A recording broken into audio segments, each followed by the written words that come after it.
Gennady Padalka, the first two-time commander of this outpost, is a veteran of almost 400 days in space from previous commands of this station and Russia's Mir station.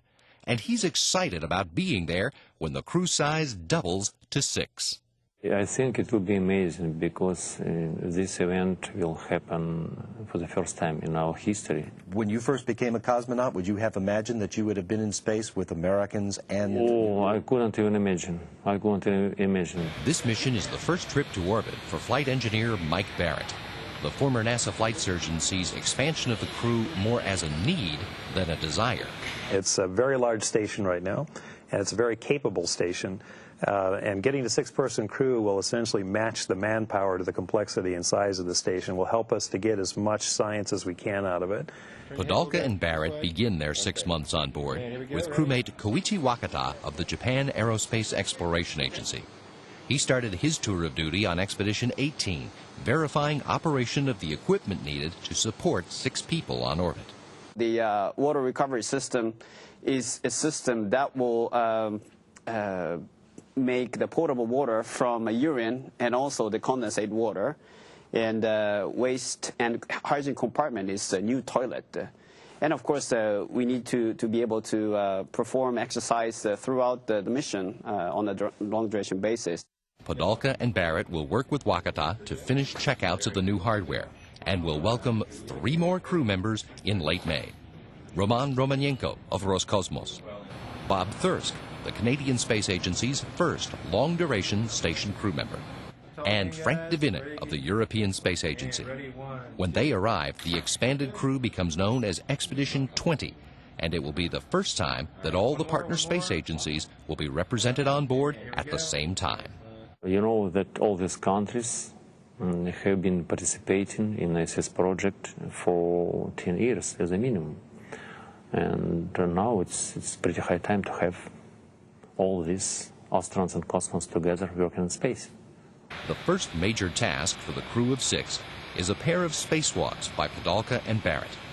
Wearing Russian Orlan spacesuits, they'll prepare the Zvezda module for the planned arrival later this year of a new Russian docking compartment. Mini Research Module 2 will dock to Zvezda opposite the Pirs docking compartment. What we'll need to do is reposition a couple of antennas, which will allow that docking compartment itself to dock with the station automatically. It'll come up unmanned.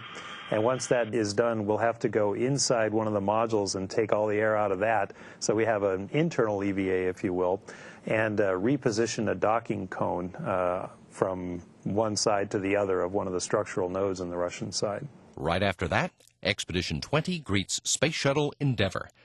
On STS-127's docking day, NASA astronaut Tim Kopra takes over for Wakata as a station crew member.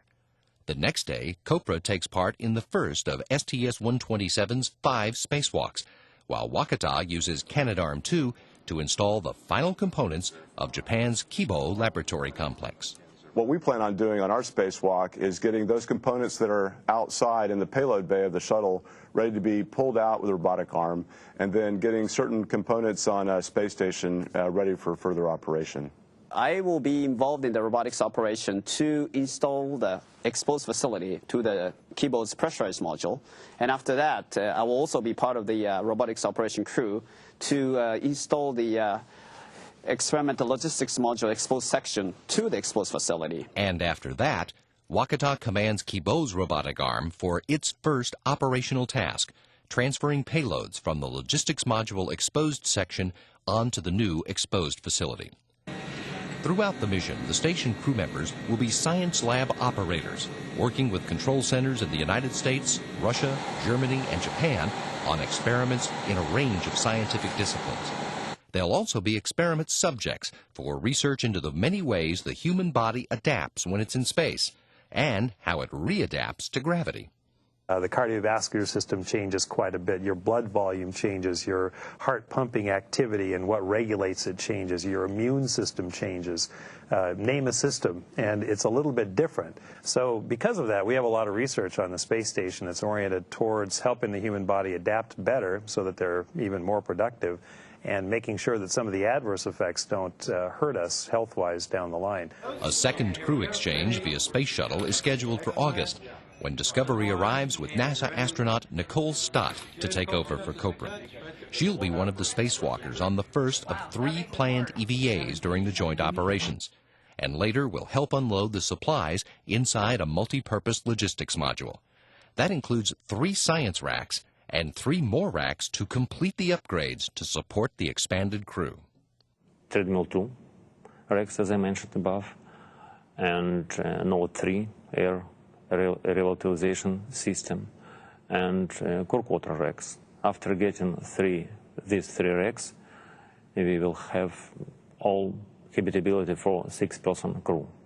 After Discovery departs, the crew members will install and check out the new racks while getting set for another new arrival, the first unpiloted Japanese cargo ship, known as the H-2 transfer vehicle, due in early September.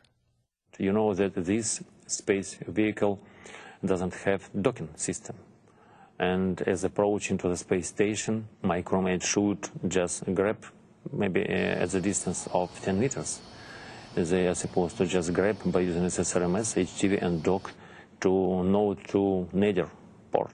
We actually are on a clock. When it comes time to capture the vehicle, we throw it into free drift, as we say.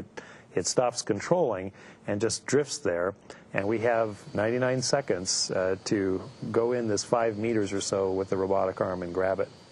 An HTV can deliver 6 tons of cargo, food, water, and a range of supplies for the crews in a pressurized section, and at the same time there's a large unpressurized bay where we can take a platform out of this and exchange payloads with the external facility on the gym. Expedition-20 will work with HTV's cargo and conduct science while preparing for another station milestone. A 3rd Soyuz, carrying astronaut Jeff Williams and cosmonaut Max Sureyev to relieve Padalka and Barratt, docks in early October. As he departs, Padalka will transfer command to Dvinik, making him the International Space Station's first commander from the European Space Agency. And I know Frank Dvinik for a long time, maybe since 1990s as a minimum. And you know that he tested our Soyuz vehicle, updated vehicle, TMA, with Sergei Zalotin. And he's a very professional man, and for me it's a big honor to pass him my duty. And leave the International Space Station to the care of a new crew as the station nears 9 consecutive years of human habitation. Back at the launch site, continuous checks are made of spacecraft systems as the countdown proceeds on schedule. Liftoff is set for 6:49 a.m. Central Time, or 13 minutes 30 seconds from now. Launch is precisely timed for rendezvous and docking with the station on Saturday. At the time of today's launch,